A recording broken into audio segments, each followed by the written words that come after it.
نو زمونږه معاشره کې دا یو لوی مصیبت جوړ دی خلکو پښتو کې نیتونه جوړ کړي دي او هغه بلا سات کې نه ختمیږي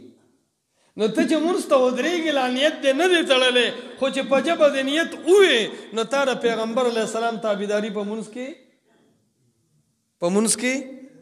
ونه کړه نو چې کم مونځ د ابتدا نه مخکې د پیغمبر علیه السلام د اطاعت خلاف شي هغه مونځ کې به مزه راشي هغه مونځ کې به خوند راشي نیت د زړه معتبر دی زړه کې چې سړی راځي جومات ته را روان شي مانځل راځي که نه راځي بیا چې سړی د ماسپښین مونځ ته حاضر شي نو زړه کې د ماسپښین ټایم وي که نه امام چې موجود وي د سړي زړه کې د امام نیت وي که نه وي دا ټول د زړه دا تار دا د زړه سره ساتل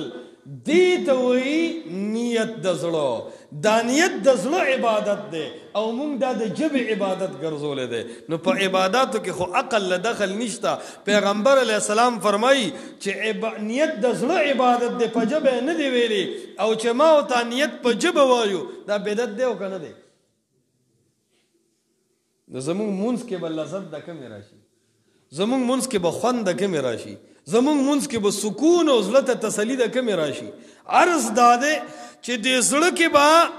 د مونځ قدر علی پیدا کېږي چې پیغمبر علیه السلام اطاعت وکړي او بیا معاشره په ځان حاکمه نه کې د معاشرې اطاعت شروع نه کې د پیغمبر علیه السلام اطاعت شروع کې